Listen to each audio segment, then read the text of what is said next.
आम्हाला तुमच्या मतांची भीक नको आणि तुम्ही आमच्याकडे काम घेऊन येऊ नका. राहुरीचे भाजप आमदार अक्षय कर्डिले यांच्या वक्तव्याचा व्हिडिओ सध्या सोशल मीडियावर मोठ्या प्रमाणात व्हायरल होतोय. पण हा फक्त एका घटनेच्या पार्श्वभूमीवर व्यक्त झालेला संताप आहे की या निमित्ताने अहिल्यानगरच्या स्थानिक राजकारणातील काही महत्त्वाचे मुद्दे पुन्हा चर्चेत आले आहेत. चला समजून घेऊयात. तर मित्रांनो, सगळ्यात आधी नेमकं काय झालं ते जाणून घेऊयात. अहिल्यानगरमध्ये महापालिकेच्या विद्युत विभागात काम करणारे धीरज परदेशी यांच्यावर 7 ऑगस्टला मुकुंदनगर परिसरात हल्ला झाला. गंभीर जखमी झालेल्या परदेशी यांचा 9 ऑगस्टला उपचारादरम्यान मृत्यू झाला. या घटनेच्या निषेधार्थ काही हिंदुत्ववादी संघटनांनी अहिल्यानगर बंदची हाक दिली.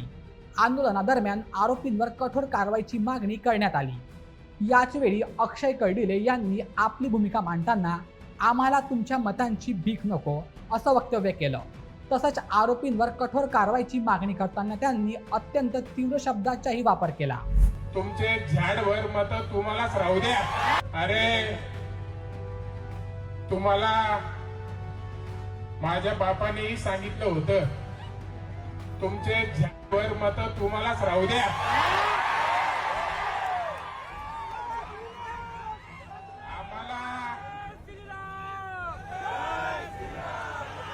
आम्हाला तुमच्या मताची भीक नको आणि तुम्ही पण आमच्याकडे काम घेऊन भीक मागायला येऊ नका.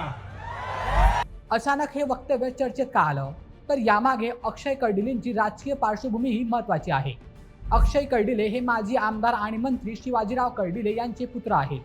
शिवाजीराव कर्डिले यांनी सरपंच पदापासून आपल्या राजकीय प्रवासाला सुरुवात केली आणि पुढे अनेक वेळा आमदार म्हणून काम केलं.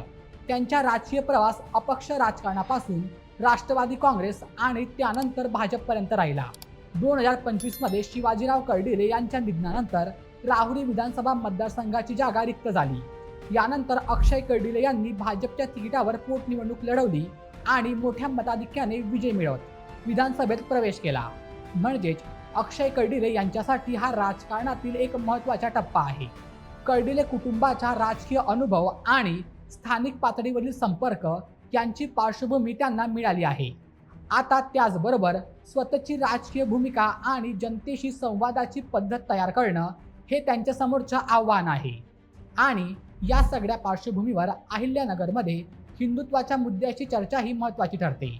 या भागात भाजपसोबत विविध सामाजिक आणि हिंदुत्ववादी संघटना स्थानिक प्रश्नांवर भूमिका घेताना दिसतात. सध्याच्या घटनेतही काही संघटनांनी बंद पुकारला आणि आरोपींवर कठोर कारवाईची मागणी केली. आंदोलनादरम्यान काही मागण्या पुढे आल्या आणि त्यानंतर राजकीय पातळीवरही या घटनेची चर्चा झाली. म्हणूनच हा विषय आता केवळ एका गुन्ह्यापुरता मर्यादित राहिलेला नाही, तर तो कायदा सुव्यवस्था, स्थानिक राजकारण आणि विविध संघटनांच्या भूमिका या सगळ्यांचा संदर्भ या घटनेसोबत जोडला गेलाय. पण इथे एक निष्पक्ष प्रश्न विचारणं गरजेचं आहे. एखाद्या व्यक्तीवर गंभीर हल्ला होऊन त्याचा मृत्यू झाला असेल तर दोषींवर कठोर कायदेशीर कारवाई झाली पाहिजे, याबाबत कोणतेही दुमत नसावं. पण त्याचवेळी लोकप्रतिनिधींनी सार्वजनिक व्यासपीठावर कोणती भाषा वापरावी हा प्रश्नही महत्त्वाचा आहे. संताप व्यक्त करणं किंवा कठोर कारवाईची मागणी करणं स्वाभाविक आहे, पण अंतिम कारवाई ही कायद्याच्या चौकटीतच झाली पाहिजे. आणि कदाचित या संपूर्ण प्रकरणाचा महत्त्वाचा मुद्दा हाच आहे. अहिल्यानगरच्या स्थानिक राजकारणात अशा घटनांवर पुढे राजकीय प्रतिक्रिया कशा असतील आणि अक्षय कर्डिले यांची स्वतःची राजकीय भूमिका आणि शैली पुढच्या काळात कशी विकसित होते हे पाहणं महत्त्वाचं ठरणार आहे. कारण त्यांच्याकडे कर्डिले कुटुंबाची राजकीय पार्श्वभूमी आहे, पण त्याचबरोबर आता त्यांना स्वतःची राजकीय ओळखही निर्माण करायची आहे. त्यामुळे सध्याचे हे वक्तव्य फक्त त्या क्षणाच्या परिस्थितीतून आलेली प्रतिक्रिया आहे की त्यांच्या राजकीय शैलीची सुरुवात, याचं उत्तर पुढच्या काळातील त्यांच्या भूमिकांमधून स्पष्ट होईल. तर मित्रांनो, या संपूर्ण प्रकरणावर तुमचं मत काय? आरोपींवर कठोर कारवाई व्हावी यासाठी लोकप्रतिनिधींनी भूमिका घेणं योग्य आहे, पण अशा भूमिका मांडताना भाषेची मर्यादा किती महत्त्वाची आहे? तुमचं मत आम्हाला कमेंटमध्ये नक्की सांगा. आणि अशा व्हिडिओसाठी आपल्या बोलमेटच्या यूट्यूब चॅनलला सबस्क्राईब करायला विसरू नका. धन्यवाद.